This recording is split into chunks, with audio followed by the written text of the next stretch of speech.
வாரிசு அரசியல் ஒன்றும் பிறப்புரிமை அல்ல. ஜனநாயகமும் குடும்ப ஆதிக்கமும் ஒருபோதும் போட்டியிட முடியாது. இரண்டுமே எதிர் துருவங்கள். ஜனநாயகத்தில் தனித்துவமானது வாரிசு அரசியல். ஜனநாயகம் வழங்கும் அனைவருக்கும் சமமான உரிமையை பறிக்கிறது வாரிசு அரசியல். ஜனநாயகம் புதுமைகளையும் வேறுபட்ட சிந்தனையையும் வரவேற்கிறது. ஆனால் வாரிசு அரசியல் சகிப்புத்தன்மையையும் துதி பாடுவதையும் கொண்டிருக்கிறது.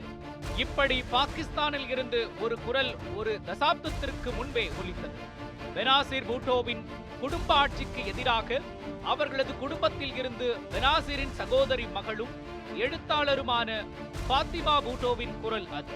பாத்திமா பூட்டோ கூறியுள்ள இந்த கருத்துக்கள் உலகம் முழுவதும் ஆதிக்கம் செலுத்தும் வாரிசு அரசியல் மீது விடப்பட்ட சம்மட்டி அடியாகத்தான் இன்றும் பார்க்கப்படுகிறது. உலகம் முழுவதும் வாரிசு அரசியலின் ஆதிக்க கரங்கள் ஆக்ரோபஸாக நீண்டிருக்கின்றன. உலக நாடுகளில் அதிகபட்சமாக பிலிப்பைன்ஸில் 75% வாரிசு அரசியல் ஆதிக்கம் செலுத்துகிறது. தாய்லாந்தில் 42%, மெக்சிகோவில் 40%, ஜப்பானில் 33% என பெரும்பாலான நாடுகளில் வாரிசு அரசியல் கட்சியையும் ஆட்சியையும் கட்டுப்பாட்டுக்குள் வைத்துள்ளன. அமெரிக்காவில் மட்டும் 6% குறைந்த அளவில் வாரிசு அரசியல் உள்ளது என்று புள்ளி விவரங்கள் சொன்னாலும் கென்னடி குடும்பம், புஷ் குடும்பம், கிளின்டன் குடும்பம் உள்ளிட்ட அதிபர்களின் குடும்ப அதிகார எல்லை எத்தகையதாக இருந்தது என்பதையும் கணக்கில் கொள்ள வேண்டும். அதேபோன்று தற்போது அதிபராக உள்ள ட்ரம்ப், அவரது மகள், மருமகன் அனைவரும் ஆட்சியில் முக்கிய பொறுப்பில் இருப்பதையும் கவனம் கொள்வதும் அவசியம். ஆசிய நாடுகளை பொறுத்தவரை பாகிஸ்தானில் பூட்டோ மற்றும் ஷெரீப் குடும்பம், வங்கதேசத்தில் ஷேக் முஜிபுர் ரஹ்மான் குடும்பம், இலங்கையில் பண்டார நாயக்கா குடும்பம், நேபாளில் ஷா குடும்பம் என ஆசிய நாடுகள் முழுவதும் குடும்ப அரசியல் ஆதிக்கத்தில் சிக்கியுள்ளன என்பதற்கு உதாரணங்கள். ஆட்சியை கட்சியாகவும் கட்சியை தன் குடும்பமாகவும் பாவித்ததன் விளைவு வாரிசு அரசியல் ராக்கெட் வேகத்தில் அனைத்து கட்சியிலும் வளர்ந்தது. இந்தியாவில் அரசியல் கட்சியின் தலைவர்கள் கட்சியையும் ஆட்சியையும் அடுத்தடுத்து அவர்களது குடும்பத்தின் இளைய தலைமுறைகளின் கட்டுப்பாட்டுக்குள் கொண்டு செல்லும் முயற்சிகளில் ஈடுபட்டு அதில் கோலோச்சி உள்ளனர். ஊடகங்களும் கூட வாரிசு அரசியலை எதிர்த்துக் கொண்டே தேர்தல் நேரங்களில் முடிசூடப் போவது யார், மகுடம் சூட்டப் போவது யார், அரியணை யாருக்கு, சிம்மாசனத்தில் அமரப்போவது யார் போன்ற தலைப்புகளையே முன்னெடுக்கின்றன. இவை இன்னும் மன்னராட்சியின் நினைவுகள் ஊடகங்களிலும் அகலவில்லை என்பதையே உணர்த்துகின்றன. இந்தியாவில் வாரிசு அரசியல் வளர்ந்தது எப்படி என்பதையும் வடக்கில் வாரிசு அரசியலின் நிலை என்னவாக இருக்கிறது என்பதையும் ஆழ அகலத்தோடு பார்க்கலாம். நாட்டின் சுதந்திரத்திற்கு முன்பு தேசியம் என்ற கொள்கையுடன் மக்களை ஒருங்கிணைக்கும் வகையில் காங்கிரஸ் கட்சி இருந்தது. நாடு சுதந்திரம் அடைந்த போது அக்கட்சியில் இருந்த தலைவர்களில் பெரும்பாலானோர் முதல் தலைமுறை தலைவர்கள் என்பதால் பிரச்சனை எதுவும் இல்லை. 1928 காங்கிரஸ் தலைவராக மோதிலால் நேரு இருந்தார். அதற்கடுத்த ஆண்டும் அவரே தலைவராக இருக்க வேண்டும் என்று மகாத்மா காந்தி உள்ளிட்ட மூத்த தலைவர்கள் கூறினர். ஆனால் இளைய தலைமுறைக்கு வழிவிடுவதாக மோதிலால் கூறினார். அப்போது சர்தார் வல்லபாய் பட்டேலுக்கு தான் அந்த வாய்ப்பு இருந்தது. ஆனால் தன்னுடைய மகன் ஜவஹர்லால் நேருவின் பெயரை மோதிலால் பரிந்துரைத்தார். அதை அனைவரும் ஏற்றனர். 1929 ஜவஹர்லால் நேரு காங்கிரஸ் கட்சியின் தலைவரானார். ஆனால் அப்போது அதை வாரிசு அரசியலாக யாரும் பார்க்கவில்லை. சுதந்திரத்திற்கு பிறகு காங்கிரஸ் கட்சியில் மூத்த தலைவர்கள் பலருடைய வாரிசுகளும் சேர்ந்தனர். 1959 ஜவஹர்லால் நேரு பிரதமராக இருந்தபோது அவருடைய மகள் இந்திரா காந்தி கட்சி தலைவராக பொறுப்பேற்றார். 1929 வரலாறு மீண்டும் திரும்பியது. ஆனாலும் காங்கிரஸ் கட்சியில் அப்போது பல மூத்த தலைவர்கள் இருந்தனர். அதனால் நேருவின் மறைவுக்கு பிறகு அவருடைய மகள் இந்திராவிற்கு பிரதமர் பதவி கிடைக்கவில்லை. பிரதமராக இருந்த லால் பகதூர் சாஸ்திரி 1966 இறந்தபோது மொரார்ஜி தேசாய் பிரதமராவதை விரும்பாத சிலர் இந்திரா காந்தியை தேர்வு செய்தனர். இந்திராவின் தடாலடி முடிவுகளால் காங்கிரஸ் கட்சி உடைந்து இந்திரா காங்கிரஸ் ஆனது. இந்திராவிற்கு பிறகு ராஜீவ் பிரதமர் ஆனார். சில காரணங்களால் அவருக்கு பிறகு நேரு குடும்பத்தைச் சேர்ந்தவர்கள் பிரதமராகாவிட்டாலும் கட்சி அவர்களுடைய கட்டுப்பாட்டிலேயே உள்ளது. இதே காலத்தில்தான் பஞ்சாபில் பாதல்கள், உத்தரப்பிரதேசத்தில் முலாயம் சிங் யாதவ், பீகாரில் லாலு பிரசாத் யாதவ், கர்நாடகாவில் தேவகவுடா, ஜம்மு காஷ்மீரில் ஃபருக் அப்துல்லா, முப்தி முகமது சயீத், ஒடிசாவில் பட்நாயக், ஹரியானாவில் தேவிலால் என பல தலைவர்களின் வாரிசுகள் தலைமை எடுப்பதை பார்க்க முடிந்தது. அரசியல் கட்சிகளில் வாரிசு அரசியலின் ஆதிக்கம் தலைமுறையாக இந்திய அரசியலில் அசைக்க முடியாத சக்தியாக வட இந்தியாவில் பரவத் தொடங்கியது. வட இந்தியாவில் மாநில வாரியாக பார்த்தால் ஜம்மு காஷ்மீரில் தேசிய மாநாட்டுக் கட்சியைச் சேர்ந்த அப்துல்லா குடும்பத்தின் 3 தலைமுறைகளும், மக்கள் ஜனநாயக கட்சியின் முக்தி குடும்பம் 2 தலைமுறைகளாகவும் ஆதிக்கம் செலுத்துகின்றன. காங்கிரஸ் கட்சியைச் சேர்ந்த அமரீந்தர் சிங்கின் குடும்பம் 3 தலைமுறைகளாகவும், அகாலிதளம் கட்சியைச் சேர்ந்த பாதல் குடும்பம் 2 தலைமுறைகளாகவும் பஞ்சாபை வசப்படுத்தியுள்ளன. காங்கிரஸ் கட்சியில் இருந்த தீட்சித் குடும்பம் தலைநகர் டெல்லியில் 3 தலைமுறைகளாக தலைமை பொறுப்பில் இருந்திருக்கிறார்கள். உத்தரப்பிரதேசத்தில் லோக் தளத்தின் சரண் சிங் குடும்பம் 3 தலைமுறைகளாகவும், சமாஜ்வாதி கட்சியின் யாதவ் குடும்பம் 2 தலைமுறைகளாகவும், பீகாரில் ராஷ்டிரிய ஜனதா தளத்தைச் சேர்ந்த யாதவ் குடும்பம் 2 தலைமுறைகளாகவும், ஹரியானாவில் காங்கிரஸை சேர்ந்த ஹூடாஸ் 2 தலைமுறைகளாகவும், இந்திய தேசிய லோக் தளத்தின் சௌதாலாக்கள் 4 தலைமுறைகளாகவும் ஆட்சியை தக்க வைத்துக் கொண்டனர். ராஜஸ்தானில் காங்கிரஸ் மற்றும் பாஜகவில் இருந்த மிர்தாஸ் மற்றும் சிந்தியா குடும்பம் 3 தலைமுறைகளாகவும் மாநிலத்தின் கட்சி ஆட்சி 2லும் கோலோச்சின. அதேபோன்று மத்திய பிரதேசத்திலும் காங்கிரஸ் மற்றும் பாஜகவில் இருந்த சிந்தியா குடும்பம் 3 தலைமுறைகளாக கைவசப்படுத்தின. காங்கிரஸில் இருந்த திக் விஜய் சிங் குடும்பம் 3 தலைமுறைகளாக மத்திய பிரதேசத்தில் செல்வாக்கோடு இருந்து வருகிறது. மகாராஷ்டிராவில் சிவசேனாவில் தாக்கரே குடும்பம் 3 தலைமுறைகளாகவும், காங்கிரஸ் கட்சியில் உள்ள தியோரோ குடும்பம் 2 தலைமுறைகளாகவும் வசப்படுத்தியுள்ளன. மகாராஷ்டிராவில் உள்ள தேசியவாத காங்கிரசின் பவார் குடும்பம் 2 தலைமுறைகளாகவும், சிவசேனாவின் தாக்கரே குடும்பம் 2 தலைமுறைகளாகவும் வர்த்தக தலைநகரில் செல்வாக்கு செலுத்துகின்றன. மேகாலயாவில் தேசிய மக்கள் கட்சியின் சங்மா குடும்பத்தின் 2 தலைமுறைகள் அதிகாரத்தில் வட்டமிட்டன. மேற்கு வங்கத்தில் காங்கிரஸ் கட்சியின் கான் சௌத்ரி மற்றும் முகர்ஜி குடும்பம் 2 தலைமுறைகளாக செல்வாக்கு செலுத்தின. ஒடிசாவில் பிஜு ஜனதா தளத்தைச் சேர்ந்த பட்நாயக் குடும்பம் 2 தலைமுறைகளாக ஒடிசா அரசியலில் ஓங்கி இருக்கிறது. இப்படி மாநில வாரியாக பல தலைமுறைகள் தொடர்ந்து அந்தந்த மாநிலத்தில் ஆதிக்கம் செலுத்தி வருகின்றன. நாடாளுமன்றத்தில் 10ல் 3 எம்பிக்கள் வாரிசு அரசியல் பின்னணியில் நாடாளுமன்றத்திற்குள் நுழைந்தவர்கள் என்கிறது புள்ளி விவரம். ஏன் மற்ற துறைகளிலெல்லாம் வாரிசுகள் இல்லையா என்று கேட்கப்படுகிறது. வர்த்தக துறையில் வாரிசு என்பது குடும்பத்தின் முதலீட்டில் இருந்து உருவாக்கப்படுகிறது. ஆனால் அரசியல் அப்படிப்பட்டதல்ல. அரசியல் என்பது தேர்தலுக்கு அப்பாற்பட்டது என்கிற நிலை இருந்தது. ஆனால் தற்பொழுது அரசியல் கட்சி என்பது ஒரு தேர்தல் சார்ந்த தொழில் நிறுவனமாக மாறிவிட்டது. அரசியல் ஒரு தொழிலாகவே தற்பொழுது மாறியுள்ளது. அதிக நிதி கொண்டு உருவாக்கப்படும் அரசியல் கட்சிகள் அறுவடை பலன் குடும்பத்தினரிடமே இருக்க வேண்டும் என்பதுதான் தற்போதுள்ள கட்சிகள் பிரதிபலிக்கின்றன. வாரிசு அரசியல், குடும்ப அரசியல் இன்றைய அரசியலில் 2 கலந்துள்ளது. மற்ற துறைகளில் திறமை இருந்தால்தான் வளர்ச்சி, முன்னேற்றம், லாபம் காண முடியும். வாரிசு என்ற ஒரு தகுதி மட்டும் இருந்தாலே போதும் என்கிற நிலை சில கட்சிகளில் இருப்பதை பார்க்க முடிகிறது. தங்களுடைய வாரிசுக்கு எதிராக கட்சியில் யாரும் இருக்கக்கூடாது என்பதை பார்த்துக் கொள்ளும் அளவிற்கு சில தலைவர்கள் மாறியுள்ளனர். இது புது தலைமுறை அரசியல் தலைவர்களை உருவாக்க வாய்ப்பில்லாத நிலையை உருவாக்குகிறது. மேலும் அரசியலால் கிடைக்கும் ஆதாயம் ஒரு குடும்பத்துக்கே போய் சேர்வதால் ஊழல், மோசடி போன்றவை உருவாகியுள்ளதை நாம் கடந்த 60 ஆண்டுகால அரசியல் வரலாற்றை பார்க்கும் போதே தெளிவாகிறது. இதுபோன்று ஏராளமான விமர்சனங்களை தாண்டியும் அரசியல் கட்சி தலைவர்களின் வாரிசுகளை பெருவாரியாக மக்கள் வெற்றி பெற செய்துள்ளனர். மக்களும் வாரிசு அரசியலை முற்றிலும் நிராகரித்து விடவில்லை என்பது இதில் புலப்படுகிறது. தற்போதைய மக்களவையில் பல்வேறு கட்சிகளில் இருந்து 29% குடும்ப உறவுகளும் வாரிசுகளுமே எம்பிக்களாக உள்ளன. 30 வயதிற்கு உட்பட்ட எம்பிக்கள் 100% வாரிசு எம்பிக்கள் தான் உள்ளனர். அரசியல் வாரிசு அல்லாத 30 வயதிற்கு உட்பட்ட ஒருவர் தற்பொழுது எம்பியாவது சாத்தியம் இல்லை என்பதை இது எடுத்துக்காட்டுகிறது.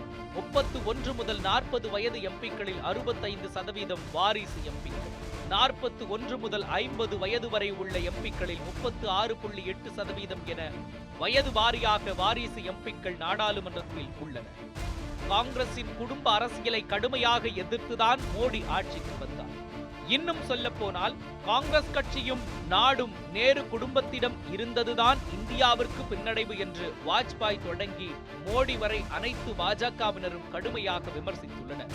ஆனால் இப்படி விமர்சித்துவிட்டு உத்தரப்பிரதேசத்தில் மத்திய அமைச்சர் ராஜ்நாத் சிங் மகன் பங்கஜ் சிங்கிற்கு சட்டமன்றத்திற்கு போட்டியிட்ட போது மகனுக்காக அவரே சாலை சாலையாக சென்று வாக்கு கேட்டதும் நாம் பார்க்க முடிகிறது. மாநில வாரியாக எடுத்துக்கொண்டோமேயானால் 2014ஆம் ஆண்டு மட்டும் உத்தரப்பிரதேசத்தில் 12 எம்பிக்கள், பீகாரில் 5 எம்பிக்கள், மகாராஷ்டிராவில் 4 எம்பிக்கள், குஜராத் மற்றும் ராஜஸ்தானில் தலா 3 எம்பிக்கள், சத்தீஸ்கர், மத்திய பிரதேசம், அருணாச்சல பிரதேசம், இமாச்சல் பிரதேசம், ஆந்திரா, கர்நாடகா, ஜார்க்கண்ட், டெல்லி, உத்தரகாண்ட், ஹரியானா உள்ளிட்ட மாநிலங்களில் தலா 1 எம்பி பாஜகவில் வாரிசு அரசியல் மூலம் தேர்தலை எதிர்கொண்டு தற்பொழுது மக்களவையில் இருக்கிறார்கள். தற்போது மோடி தலைமையில் ஆட்சியில் இருக்கும் தேசிய ஜனநாயக கூட்டணிக்கு மக்களவையில் 282 எம்பிக்கள் தேர்வாகினர். அதில் 38 எம்பிக்கள் முக்கிய பாஜக தலைவர்களின் வாரிசு. மாநிலங்களவையில் உள்ள 56 எம்பிக்களில் 9 பேர் பாஜக தலைவர்களின் வாரிசுகள். இதேபோன்று காங்கிரசின் ஐக்கிய முற்போக்கு கூட்டணி 2009ஆம் ஆண்டு 2வது முறையாக ஆட்சி அமைத்தபோது மக்களவையில் 211 எம்பிக்களில் 58 எம்பிக்கள் காங்கிரஸ் தலைவர்களின் குடும்ப உறவுகளை சேர்ந்தவர்கள். மாநிலங்களவையில் காங்கிரசிற்கு இருந்த 57 எம்பிக்களில் 9 எம்பிக்கள் வாரிசு அரசியலை முன்னெடுத்தவர்கள். இந்த புள்ளி விவரங்கள் மூலம் காங்கிரஸ், பாஜக இரண்டும் வாரிசு அரசியலை ஒரு சேர ஊக்குவிக்கிறது என்பதே புலப்படுகிறது. தேர்தல்களில் பொது தொகுதிகளை போன்று தனி தொகுதிகளிலும் வாரிசு அடிப்படையில் தேர்தலில் நிற்க வைக்கும் பழக்கம் தொடர்கிறது. இந்தியாவில் பொது தொகுதி, தனி தொகுதி அனைத்திலும் வாரிசு அரசியல் அடிப்படையில் கட்சி தலைவர்களின் வாரிசுகள் தேர்தலில் போட்டி போடுகின்றனர். 2014ஆம் ஆண்டு நடந்த நாடாளுமன்ற தேர்தலில் வாரிசு அடிப்படையில் பொது தொகுதியில் 25%, தனி தொகுதியில் 10%, தேர்தலில் களம் கண்டு வெற்றி பெற்றவர்கள். காங்கிரஸில் நேருவின் மரணம் இந்திராவை அரசியலுக்கு கொண்டு வந்தது. இந்திரா தனது அரசியல் வாரிசாக தனது மகன் சஞ்சய் காந்தியை எண்ணினார். சஞ்சய் காந்தி விமான விபத்தில் உயிரிழக்க வலுக்கட்டாயமாக அரசியலுக்குள் இந்திராவால் கொண்டு வரப்பட்டவர் ராஜீவ் காந்தி. அவரது படுகொலைக்கு பிறகு இந்திய மருமகளாக இருந்த சோனியா தவிர்க்க முடியாமல் காங்கிரஸ் கட்சியை வழிநடத்தும் சூழலுக்கு தள்ளப்பட்டார்.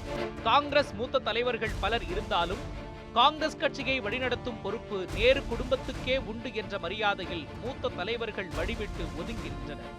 ராஜுவின் மறைவுக்கு பிறகு அரசியலில் ஒதுங்கியிருந்த சோனியா 1999 தேர்தல் தோல்விக்கு பிறகு மீண்டும் காங்கிரஸ் கட்சியை வழிநடத்தும் பொறுப்புக்கு வரவழைக்கப்பட்டார். சோனியா காந்தி தலைமையில் 2004ஆம் ஆண்டு ஐக்கிய முற்போக்கு கூட்டணி உருவானதும் அடுத்தடுத்து 2 முறை மன்மோகன் சிங் தலைமையில் ஆட்சி அமைத்தது. அப்போதே நேரு குடும்ப வாரிசுகள் ராகுலும் பிரியங்காவும் தீவிர அரசியலில் ஈடுபட தொடங்கிவிட்டனர். 2014 நாடாளுமன்ற தேர்தலின் போது ராகுலுக்கு நேரடியாக தலைமை பொறுப்புகள் கொடுக்கப்படவில்லை என்றாலும் அவர் காங்கிரஸ் கட்சியை வழிநடத்த ஆழம் பார்த்தது கட்சி மேலிடம்.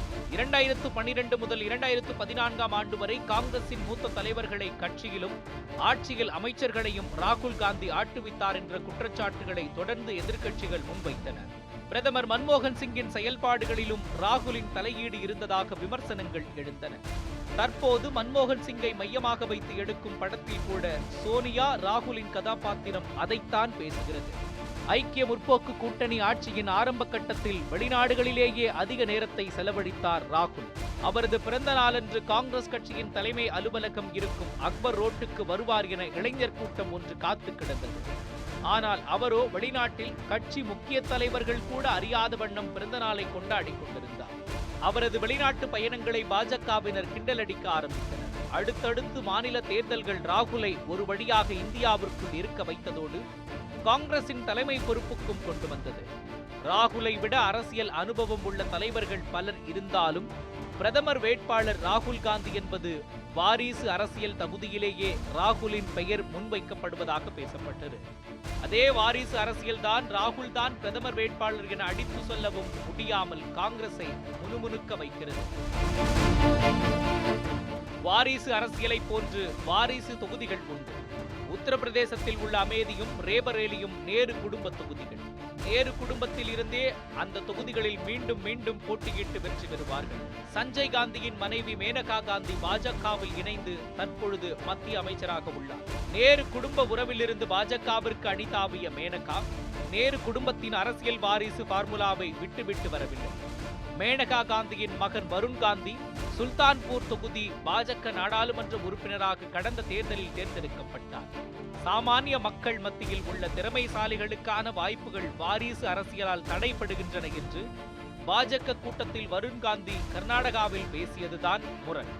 அதே போன்று நேருவின் சகோதரி விஜயலட்சுமி பண்டிட், சகோதரி வழி பிள்ளைகள் உமா நேரு மற்றும் அருண் நேரு அனைவருமே நாடாளுமன்ற உறுப்பினர்களாக இருந்தவர்கள். ஹரியானாவின் தேவிலால் ஒரு சுதந்திர போராட்ட வீரர். ஹரியானா தனி மாநிலமாக உருவாக காரணமாக இருந்தவர். அவரை பின்தொடர்ந்துதான் ஓம் பிரகாஷ் சௌதாலா 4 முறை முதலமைச்சரானார். தற்போது அவர் சிறை தண்டனை அனுபவிக்க அவரது பேரன் துஷ்யந்த் சௌதாலா கடந்த நாடாளுமன்ற தேர்தலில் ஹிசார் தொகுதியில் போட்டியிட்டு வெற்றி பெற்று 26 வயதில் மக்களவைக்கு இளம் எம்பியாக நுழைந்தவர். அசாம் மாநிலம் சிலிச்சார் தொகுதியில் காங்கிரஸில் போட்டியிட்டு வெற்றி பெற்ற சுஷ்மிதா தேவ் 7 முறை எம்பியான முன்னாள் அமைச்சர் சந்தோஷ் மோகன் தேவியின் மகள். சுஷ்மிதா அவரது குடும்பத்தில் இருந்து காங்கிரஸ் கட்சிக்கு வந்திருக்கும் 4வது தலைமுறை உறுப்பினர். அசாம் மாநிலத்தில் கவுகாத்தி தொகுதியில் கடந்த தேர்தல் வினோதமாக இருந்தது. பாட்டிக்கும் பேரனுக்கும் எதிர் போட்டி. காங்கிரஸ் கட்சியின் தலைவர் அகான் போராவின் மகன் மனஸ் போரா கவுகாத்தியில் போட்டியிட அவரை எதிர்த்து அவரது 74 வயது பாட்டியும் அன்றைய கவுகாத்தி தொகுதி பாஜக மக்களவை உறுப்பினருமான விஜோயா சக்கரபார்த்தி 2014 நாடாளுமன்ற தேர்தலில் களமிறங்கினார். இந்த போட்டியில் பாட்டியே வென்றார். அசாமின் முன்னாள் முதல்வர் தருண் கோகாயின் மகன் கௌரவ் கோகாய் காங்கிரஸ் கட்சி சார்பாக களமிறங்கி கலோபோரி தொகுதியில் போட்டியிட்டு வெற்றி பெற்றார். உத்தரப்பிரதேசத்தில் இட்டா தொகுதியில் போட்டியிட்டு வெற்றி பெற்ற ராஜ்பீர் சிங் பாஜக மூத்த தலைவர் கல்யாண் சிங்கின் மகன். மும்பை வடமத்திய தொகுதியில் போட்டியிட்ட பூனம் மகாஜன் பாஜக மூத்த தலைவர் பிரமோத் மகாஜனின் மகள் ஆவார். மேற்கு டெல்லியில் போட்டியிட்டு மக்களவைக்கு தேர்ந்தெடுக்கப்பட்ட பாஜகவை சேர்ந்த பர்வேஷ் வர்மா பாஜக மூத்த தலைவர் ஷாகிப் சிங் வர்மாவின் மகன். சத்தீஸ்கர் முன்னாள் முதல்வர் ரமன் சிங்கின் மகன் அபிஷேக் சிங் சத்தீஸ்கரில் உள்ள ராஜ்நந்தகான் தொகுதியில் பாஜகவிற்காக போட்டியிட்டு வென்றவர். ராஜ்கண்டில் யஸ்வந்த் சின்ஹாவின் மகன் ஜெயந்த் சின்ஹா பாஜகவில் ஹசரிபாத் தொகுதியில் போட்டியிட்டு வெற்றி பெற்றார். இப்படி பாஜகவிலும் காங்கிரசுக்கு போட்டியாக வாரிசு அரசியல் கோலோச்சி உள்ளது. பீகார் வாரிசு அரசியல், குடும்ப அரசியல் இரண்டும் ஒரு சேர கொடிகட்டி பறக்கும் மாநிலங்களில் ஒன்று. லோக் ஜனசக்தி கட்சியிலிருந்து ஜமி தொகுதிக்கு தேர்ந்தெடுக்கப்பட்டவர் தற்போதைய மத்திய அமைச்சராக பொறுப்பு வகிக்கும் ராம்விலாஸ் பஸ்வானின் மகன் சிராக் பஸ்வான். பீகாரின் லாலு குடும்பத்தில் அவரது மனைவி ராப்ரி தேவி லாலு சிறை சென்ற போது முதல்வராக பொறுப்பேற்றார். அவரது மகன்கள் தற்பொழுது பீகார் சட்டமன்ற உறுப்பினர்கள். நிதிஷுடன் கூட்டணியில் இருக்கும் போது லாலுவின் மகன் தேஜஸ்வி யாதவ் துணை முதல்வராகவும் மற்றொரு மகன் அமைச்சராகவும் இருந்தனர். கடந்த மக்களவை தேர்தலில் ராஷ்டிரிய ஜனதா தளத்திற்காக போட்டியிட்டு பாடாலிபுத்ரா தொகுதியில் வெற்றி பெற்றவர் லாலுவின் மகள் மிசா பாரதி. இப்படி லாலு குடும்பத்தில் அனைவருமே அரசியல் அதிகாரத்தில் இருப்பவர்கள். பீகாரில் இருந்து துணை பிரதமர் பதவி வரை உயர்ந்தவர் ஜகஜீவன் ராம். அவரது மகள் மீரா குமார் காங்கிரஸ் கட்சியின் நாடாளுமன்ற உறுப்பினராகவும் முதல் பெண் மக்களவை சபாநாயகராகவும் பொறுப்பேற்ற பெருமைக்கு உரியவர். குஜராத்தில் பட்டேல், கெய்க்வாட், கோரத், ராதாத்யா, சோலாக்கி, சாங்கனி, சோலங்கி என அனைத்து குடும்பங்களில் உள்ள அரசியல் தலைவர்களின் அடுத்தடுத்த தலைமுறைகள் மத்திய அமைச்சர், முதல்வர் என மத்திய மாநில அரசுகளின் உயர் பொறுப்புகளில் இருந்துள்ளார்கள். காஷ்மீரில் அப்துல்லாக்களின் குடும்பம் அரசியல் செல்வாக்கு வாய்ந்த குடும்பம். அவர்கள் மத்திய மாநில அரசுகளின் முக்கிய பொறுப்புகளை வகித்து வருபவர்கள். ஷேக் அப்துல்லா காஷ்மீரின் முதல்வர். அவரது மனைவி பேகம் அக்பர் ஜகன் அப்துல்லா நாடாளுமன்ற உறுப்பினராக தேர்ந்தெடுக்கப்பட்டார். ஷேக் அப்துல்லாவின் மகன் முஸ்தபா கமல் காஷ்மீர் சட்டமன்ற உறுப்பினராக தேர்ந்தெடுக்கப்பட்டார். ஷேக் அப்துல்லாவின் மற்றொரு மகனான ஃபருக் அப்துல்லா 2ஆம் தலைமுறையாக காஷ்மீர் முதல்வராக அப்துல்லா குடும்பத்தில் இருந்து செல்வாக்கு செலுத்தினார். ஃபருக் அப்துல்லாவின் மகனான உமர் அப்துல்லா 3ஆம் தலைமுறையாக காஷ்மீர் முதல்வர் ஆனார். ஃபருக் அப்துல்லாவின் மகள் சாரா அப்துல்லாவும் நாடாளுமன்ற உறுப்பினராக தேர்ந்தெடுக்கப்பட்டார்.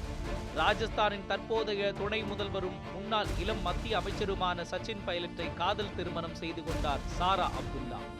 சமீபத்தில் நடந்து முடிந்த ராஜஸ்தான் உள்ளிட்ட 5 மாநில தேர்தலின் போது ஒரு தொலைக்காட்சி விவாதத்தில் மாமனார் ஃபரூக் அப்துல்லாவும் மருமகன் சச்சின் பைலட்டும் விருந்தினராக கலந்து கொண்டது பெரிய அளவில் பேசப்பட்டது. அதேபோன்று காஷ்மீர் முதல்வராக இருந்த குலாம் முகமது ஷா ஷேக் அப்துல்லாவின் மருமகன். அப்துல்லா குடும்பமும் ஷா குடும்பமும் சம்பந்தி உறவிலும் அரசியல் ஆதிக்கம் செல்வாக்கு செலுத்தினர். சமீபத்தில் காஷ்மீரின் முதல்வர் பதவியை ராஜினாமா செய்த மெஹபூபா முப்தியும் அரசியல் வாரிசு பின்புலத்தில் அரசியலுக்கு வந்தவர். அவரது தந்தை முப்தி முகமது சயீத் முதுபெரும் அரசியல் தலைவர். அவரது மறைவுக்கு பின்பு அவரது அரசியல் வாரிசாக அறியப்பட்டவர் மெஹபூபா முப்தி. பீகாருக்கு லாலு குடும்பம் போன்று உத்தரப்பிரதேசத்தில் சமாஜ்வாதி கட்சியின் தலைவர் முலாயம் சிங் யாதவின் குடும்ப அரசியலில் ஆதிக்கம் செலுத்தினார். முலாயமின் மகன் அகிலேஷ் யாதவ் நாடாளுமன்ற உறுப்பினர் மற்றும் உத்தரப்பிரதேச முதல்வராக இருந்தார். அகிலேஷின் மனைவி டெம்பிள் யாதவ் நாடாளுமன்ற உறுப்பினராக இருந்தவர். ஜார்க்கண்டில் சிபு சோரனின் அரசியல் செல்வாக்கு கை ஓங்கிய போது அவரது மகன் ஹேமந்த் சோரனும் முதல்வராக பணியாற்றினார். சிபு சோரனின் மூத்த மகன் துர்கா சோரனும் சட்டமன்ற உறுப்பினராக இருந்தவர். துர்கா சோரனின் மனைவி சீதா சோரன் தற்போதைய ஜமா தொகுதி சட்டமன்ற உறுப்பினர். ராஜஸ்தான் மற்றும் மத்திய பிரதேசத்தில் ராஜமாதா விஜயராஜே சிந்தியாவின் குடும்ப வாரிசுகள் காங்கிரஸ் மற்றும் பாஜக ஆகிய 2 கட்சிகளுக்குள்ளும் ஆதிக்கம் செலுத்துகின்றன. ராஜமாதா விஜயராஜே சிந்தியா பாஜகவில் முன்னணி தலைவர்களில் ஒருவர். மாதவ்ராவ் சிந்தியாவின் மகன் ஜோதிராதித்யா சிந்தியா ஆகிய இருவரும் காங்கிரஸில் ஐக்கியமாகினர். ஆனால் ராஜமாதா வழியில் வசுந்தரா ராஜே பாஜகவில் அதிகாரமிக்க பதவிகளில் இடம் பிடித்தார். இருபெரும் தேசிய கட்சிகளில் இருவேறு துருவங்களாக சிந்தியா குடும்பம் இருந்தபோதிலும் சமீபத்தில் மத்திய பிரதேச தேர்தலில் காங்கிரஸில் வெற்றி பெற்ற ஜோதிராதித்யா சிந்தியாவின் கன்னத்தில் முத்தமிட்டு பாஜகவைச் சேர்ந்த அவரது அத்தை வசுந்தரா ராஜே சிந்தியா வாழ்த்தியது வரவேற்பை பெற்றது. முன்னாள் பிரதமர் வாஜ்பாயின் சகோதரி மகள் கருணா சுக்லா நாடாளுமன்ற உறுப்பினராக இருந்தவர். காங்கிரஸ் கட்சியின் திக் விஜய் சிங் குடும்பமும் மத்திய மாநில அரசில் காங்கிரஸ் ஆட்சியில் அங்கம் வகித்தவர்கள். காங்கிரஸில் இருந்து ஜனதாதள கட்சிக்கு போய் ஒடிசாவின் முதல்வரானார் பிஜு பட்நாயக். பிஜு பட்நாயக்கிற்கு பிறகு அவரது மகன் நவீன் பட்நாயக் பிஜு ஜனதாதளம் என்கிற கட்சியை தொடங்கினார். இவரது மூத்த சகோதரி கீதா மேத்தாவும் ஒடிசா முதல்வராக இருந்தவர். 2000ஆம் ஆண்டு முதல் ஒடிசா மாநிலத்தின் முதல்வராக தொடர்ந்து நவீன் பட்நாயக் ஆட்சி செய்கிறார். பஞ்சாபில் உள்ள பெரும்பான்மை சமூகங்களான சிங், வர்னாலா, பாதல், கவுர், சித்து, குப்தா, சிங்கா என குடும்பமாக காங்கிரஸ் மற்றும் சிரோன்மணி அகாலிதளம் உள்ளிட்ட கட்சிகளில் வழியாக ஆளுநர், முதல்வர், எம்பிக்கள், அமைச்சர்கள் அதிகாரத்தின் அனைத்து தூண்களிலும் அங்கம் வகித்தவர்கள். ராஜஸ்தானில் பாஜகவில் சிந்தியா குடும்பமும் காங்கிரஸில் அசோக் கெலாட் மற்றும் சச்சின் பைலட் குடும்பமும் செல்வாக்கு பெற்றது. தற்போதைய துணை முதல்வர் சச்சின் பைலட் ஐக்கிய முற்போக்கு கூட்டணியின் இளம் மத்திய அமைச்சராக விமான போக்குவரத்து துறையை கையாண்டவர். சச்சின் பைலட்டின் தந்தை ராஜேஷ் பைலட் மூத்த காங்கிரஸ் தலைவர். 80கள் முதல் ராஜஸ்தானில் இருந்து மக்களவைக்கு தேர்ந்தெடுக்கப்பட்டு மத்திய அமைச்சராகவும் பொறுப்பு வகித்தவர். சச்சின் பைலட் குஜ்ஜார் சமூகத்தைச் சேர்ந்தவர். ராஜஸ்தானில் ராஜ்பூத், ஜாட் மற்றும் குஜ்ஜார் சமூகத்தினர் அதிகம் உள்ளனர். ராஜ்பூட் சமூகத்தை திருப்திப்படுத்தவும் எதிர்வரும் நாடாளுமன்ற தேர்தலை மனதில் வைத்தும் அசோக் கெலாட்டுக்கு 3வது முறையாக ராஜஸ்தான் முதல்வர் பொறுப்பை காங்கிரஸ் மேலிடம் வழங்கியுள்ளது. அசோக் கெலாட்டின் தந்தை பாபு லக்ஷ்மண் கெலாட்டும் காங்கிரஸ் கட்சியில் இருந்தவர் என்பது இந்த இடத்தில் நினைவில் கொள்ள வேண்டும். அனைத்து அரசியல் கட்சிகளும் ஜாதி சமூகங்களின் வாக்குகளை பெறவே வாரிசு அரசியல்களை ஊக்குவிக்கிறது என்கிற விமர்சனம் வைக்கப்படுகிறது. ஆனால் குறிப்பிட்ட சமூகத்தில் இருந்து வேறு குடும்ப உறுப்பினர்களை தேர்தல் களத்திற்கு கொண்டு வராமல் ஒரே குடும்பத்தில் இருந்தே மீண்டும் மீண்டும் தேர்தல் களம் காணுவது கட்சியில் அவர்களது அதிகாரம் மற்றும் பணபலத்தால் மட்டுமே முடிகிறது. பல தலைமுறைகளாக கட்சியிலும் ஆட்சியிலும் பங்கேற்றவர்களால் மட்டுமே இன்றைய தேர்தலை எதிர்கொள்ளவும் பணம் செலவு செய்ய இயலும் நிலைதான் உள்ளது. நிதி ஏதுமில்லாமல் கட்சியில் அடிப்படை உறுப்பினராக கொள்கை பிடிப்பில் சேர்ந்த ஒருவரால் தேர்தலில் நிற்பது அல்லது அவரை தேர்தலில் நிற்க வைக்க கட்சி மேலிடம் தேர்வு செய்யும் நிலை பெரும்பாலும் இல்லை. பணத்தை முன்வைத்து நடைபெறும் தேர்தல் ஆட்டத்தில் கொள்கை ரீதியான தகுதி படைத்த வேட்பாளரை தேர்வு செய்வதற்கான சூழலை தேர்தல் களமே இழந்துவிட்டது என்பதே நிதர்சனம். இதற்கு அரசியல் கட்சிகளே காரணம். குறிப்பிட்ட கட்சியின் தலைமை பொறுப்பு, அதை வைத்து அந்த கட்சி ஆட்சிக்கு வரும்போது முதல்வர், அமைச்சர் என உயர் பதவிகளுக்கு வாரிசுகளுக்கே முக்கியத்துவம் வழங்கப்படுகிறது. இதனால் கட்சிக்கும் ஆட்சிக்கும் புது கருத்துக்களும் புதுமை செய்யக்கூடிய நபர்களும் கிடைக்க வாய்ப்பில்லை. இதைத்தான் முன்னவர்கள் போட்டுக் கொடுத்த பாதையில் பயணிப்பதால் வாரிசு அரசியல் என்பது கண்ணாடி போன்றது என்கிறார்கள் அரசியல் விமர்சகர்கள். தன்னை விட கட்சி பெரியது, கட்சியை விட ஆட்சி பெரியது, ஆட்சியை விட இந்த தேசம் பெரியதென்று கருதும் மனோபாவம் இங்கே அரசியல் தலைவர்களுக்கு இல்லை என்பதுதான் நிதர்சனம்.